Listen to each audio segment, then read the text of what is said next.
الحمدللہ رب العالمین والصلاة والسلام علی رسولہ الکریم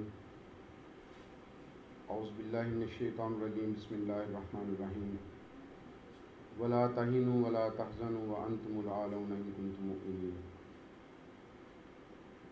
کشمیر کے لیے ہم سب یہاں پر جمع ہوئے ہیں اور یقیناً یہ اس وقت ایک ہارڈ ایشو ہے۔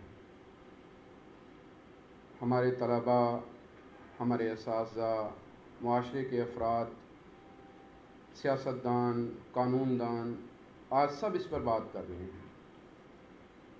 میں اس کو تھوڑا مختلف اینگل سے آپ کے سامنے رکھنا چاہتا ہوں، اور وہ یہ ہے کہ صرف کشمیر نہیں، آج کشمیر کو بنیاد بنا کر ہمیں یہ بات دیکھنا ہے کہ آخر وجہ کیا ہے کہ دنیا میں ناانصافی بڑھ رہی ہے، ظلم کو عروج مل رہا ہے، کمزور کی آواز سننے کے لیے کوئی تیار نہیں ہے، حقدار کا حق غصب کیا جا رہا ہے اور ظالم کا ساتھ دیا جا رہا ہے۔ اس کے پیچھے وجہ کیا ہے؟ ابھی آپ نے یہ بات سنی کہ یقیناً پاکستان کو ٹیکنالوجی کے میدان میں آگے جانا ہے، پاکستان کو اس میں ترقی کی منازل کو طے کرنا ہے، لیکن عزیز طلباء میں آپ سے یہ بات کہوں گا کہ یہ بات ضرور یاد رکھیے گا، جب تک اہل لوگ اپنی اہلیت کو ثابت کرنے کے لیے تیار نہیں ہوں گے، اس وقت تک دنیا کے اندر یہ ظلم اسی طریقے سے جاری رہے گا۔ دنیا میں اندھیرے تھے، گٹا ٹوپ اندھیرے، دنیا کے اندر ظلم کا راج تھا، ایک ایسا ظلم جس میں کوئی کسی حقدار کی آواز کو سننے کے لیے تیار نہیں تھا، ایسی جہالت تھی کہ لوگ اللہ رب العزت کو بھی بھولے ہوئے تھے۔ دنیا میں ایک فرد بھی ایسا نہیں تھا کہ جس کے پاس اللہ رب العزت کا صحیح تعارف موجود ہو۔ ان تاریکیوں میں، ان جہالتوں میں، ظلم کی ان بستیوں میں اللہ رب العزت نے محمد رسول اللہ صلی اللہ علیہ وسلم کو کھڑا ہونے کا حکم دیا۔ آپ کھڑے ہوئے، اکیلے تھے، تنہا تھے، آپ آگے بڑھے، یہ دنیا امن کا گہوارہ بن گئی۔ میں آج آپ سے یہ بات کہوں گا کہ آپ کشمیر کے لیے آئے ہیں اور کشمیر کے بارے میں سننا چاہتے ہیں، تو ذرا یہ بھی دیکھیے گا کہ آخر کشمیر کے اندر یہ سب کچھ کیوں ہو رہا ہے۔ وجہ ایک ہے کہ وہ لوگ جو کبھی حقدار کے لیے کھڑے ہو جایا کرتے تھے، وہ جو انصاف کے لیے دن رات تگودو کیا کرتے تھے، وہ جو کوئلوں پر لیٹ کر تپتی دھوپ میں صحراؤں کے اندر اللہ رب العزت کی توحید کو بیان کرتے تھے، وہ جو ظلم کو ظلم کہتے تھے، وہ جو ستم کو ستم کہتے تھے، آج وہ لوگ اس دنیا میں ناپید ہو چکے ہیں۔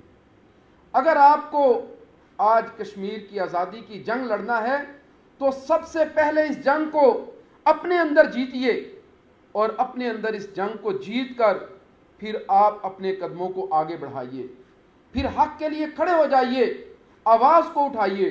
70 سال سے مسئلہ ہے، وجہ کیا ہے؟ وجہ ایک ہے، حقیقت بات ہے، ہم نے اپنے معاشروں کے اندر اہل افراد کو کسی جگہ بھی کھڑا ہونے کا موقع نہیں دیا۔ آج ہمارے تعلیمی ادارے وہاں پر، آج ہماری بزنس کمیونٹیز وہاں پر، آج ہماری عدالتیں وہاں پر، آج ہماری اسمبلیاں وہاں پر، ہر جگہ پر ہم یہ بات دیکھ رہے ہیں کہ کیا چیز ہے۔ میں اور آپ، ہم سب کے سب ان جگہوں پر اپنے مفادات کو دیکھ رہے ہیں، اپنے مفادات کی جنگ لڑ رہے ہیں، اور اپنے مفاد کے تحفظ کے لیے اپنی قوم کو، اپنی ملت کو، اپنے نظریے کو، اپنے عقیدے کو بیچ دیتے ہیں۔ عزیز طلباء، آج اس سودے بازی سے باز آ جائیے، کھڑے ہوں کردار ادا کرنے کے لیے، آگے بڑھیں، اپنے کردار کو اپنے ساتھ لے کر دنیا آپ کی آواز سنے گی۔ یہ بات یاد رکھیے گا، جو لوگ اپنے آپ کو نہیں پہچانتے، دنیا میں کوئی بھی ان کو پہچاننے کے لیے تیار نہیں ہوتا۔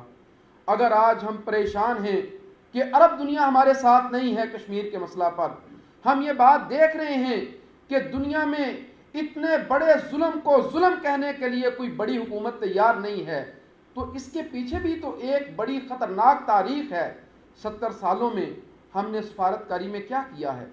ہم نے ان لوگوں کو اپنے نمائندوں کے طور پر اپنی سفارتکاری کے لیے بھیجا جن کو اس بات کا پتہ نہیں تھا ہمارا نظریہ کیا ہے، یہ پاکستان بنا کیوں ہے۔ ہماری اسمبلیوں کے اندر وہ لوگ گئے جن کو اس بات کا علم نہیں تھا کہ اس پاکستان کو بنانے والے آخر چاہتے کیا تھے۔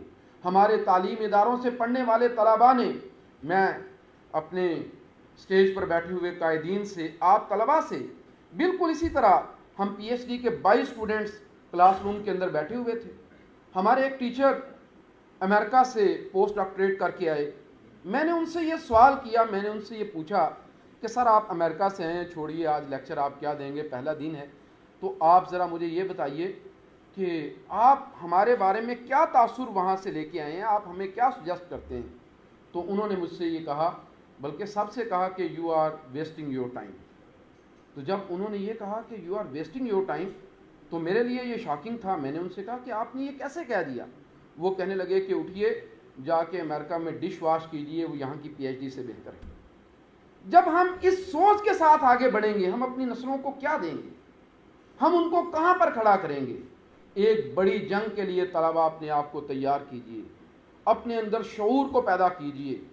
آپ کا یہ سیمینار جو آج یہاں پر کچھ لوگوں نے رکھا ہے، اور میں ان کو مبارکباد دیتا ہوں کہ آج اس نفسا نفسی کے دور میں وہ آپ تک آئے ہیں اور آپ کو شعور دینے کی کوشش کر رہے ہیں، تو خدا را ان باتوں کو صرف باتوں کی حد تک نہ لیجئے گا، تقاریر کی حد تک نہ لیجئے گا۔ یہ فیصلے کا وقت ہے۔ آپ کا ملک ایک بہت بڑے فیصلے کے دور سے گزر رہا ہے، اور فیصلے کے اس دور کے بعد میں بالکل آپ کو کھلے لفظوں میں یہ بات کہتا ہوں کہ اگلے چند سالوں میں اگر اس قوم نے اپنے آپ کو پہچان لیا تو کم از کم ایشیا آپ لوگوں کی مرضی سے چلے گا۔ بالکل میں آپ سے کوئی جذباتی بات نہیں کر رہا، میں فیکٹس اینڈ فگرز کی بنیاد پر آپ سے یہ بات کہہ رہا ہوں۔ ابھی آپ نے سی پیک کے حوالے سے سنا، میں اس طرف نہیں جانا چاہتا۔ آپ نے پاکستان کے سمندری علاقے کے حوالے سے سنا، میں وہ بات بھی نہیں کروں گا۔ میں اس لیے صرف آپ سے مختصر یہ بات کہہ رہا ہوں کہ اگلے آنے والے چند سالوں میں اگر آپ نے اپنے آپ کو پہچان لیا، آپ نے محنت کو شعار بنا لیا، تو یہ بات یاد رکھیے گا کہ پاکستان کی مرضی سے کم از کم ایشیا چلے گا، اور کشمیر یقینی طور پر اگر آپ اپنے آپ کو پہچاننے میں کامیاب ہو گئے تو کشمیر پہلے حلے میں ہی آزاد ہو جائے گا۔ یہ بہت بڑی جنگ ہے، یہ جنگ صرف ایک خطہ ارضی کی نہیں ہے۔ یاد رکھیے گا یہ ایک بہت خطرناک نظریے کے خلاف ایک جنگ ہے، وہ نظریہ جو انسانوں کو انسان نہیں سمجھتا، یہ وہ نظریہ ہے جو انسانوں کو حقوق دینے کے لیے تیار نہیں ہے، یہ وہ نظریہ ہے جو جانوروں کو انسانوں پر فوقیت دیتا ہے۔ یہ بڑے خطرناک لوگ ہیں جو اس وقت ہندوستان کے اندر حکمران بن چکے ہیں، اور ایسے خطرناک نظریے کے لوگوں سے لڑنے کے لیے، نبرداشتہ ہونے کے لیے آپ کو اپنے نظریے کو پہچاننا ہوگا۔ یاد رکھیے گا ایک پہچان آپ کی یہ ہے کہ آپ کے والد کا نام کیا ہے، آپ کے خاندان کا نام کیا ہے، آپ کس قبیلہ سے، کس علاقہ سے تعلق رکھتے ہیں۔ یہ بہت چھوٹا تعارف ہے۔ آپ کا سب سے بڑا تعارف یہ ہے آپ اسلام کے بیٹے ہیں، آپ اسلام کی بستی کے باسی ہیں، آپ اسلام کی راہ کے راہی ہیں۔ اگر آپ اس بات کو پہچان کر چلیں گے تو پھر آپ اس نظریے کے خلاف لڑ سکیں گے۔ اور ایک بات اور ذہن کے اندر رکھیے گا کہ اس نظریے سے لڑنے کے لیے آپ کو اس نظریے کی تاریخ بھی جاننا ہوگی۔ یہ دنیا کا قدیم وہ نظریہ ہے جس نے انسانوں کو انسانوں کی غلامی کے اندر رکھنے کو فوقیت اور ترجیح دی ہے۔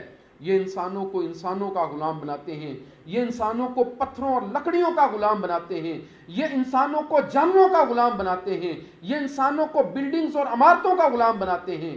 آپ کو اس ساری سوچ اور فکر کے خلاف لڑنے کے لیے اپنے آپ کو تیار کرنا ہے۔ آپ اگر اپنے آپ کو پہچان لیں گے تو یاد رکھیے گا کشمیر کی آزادی کی منزل قریب ہے۔ آپ کے سامنے آپ کے مقررین یہ بات رکھیں گے۔ میں تو صرف یہ بات سمجھتا تھا جو میں نے آپ کے سامنے بیان کی ہے۔ کوشش کیجئے، اپنے آپ کو پہچان لیجئے، اپنے وقت کو ضائع نہ کیجئے، اپنی تعلیم کے اندر آگے بڑھیے، اور سب سے بڑھ کر آپ ظلم کو ظلم کہیے، مظلوم کا ساتھ دیجئے۔ دنیا آپ کے قدموں کے نیچے گرنے کے لیے تیار ہے۔ اللہ تعالی ہم سب کے سینوں کو کھول دے اور ہم سب کے غم کو خوشی کے اندر اور ہماری کمزوری کو طاقت کے اندر بدل دے۔ والسلام، بہت شکریہ، جزاکم اللہ خیر۔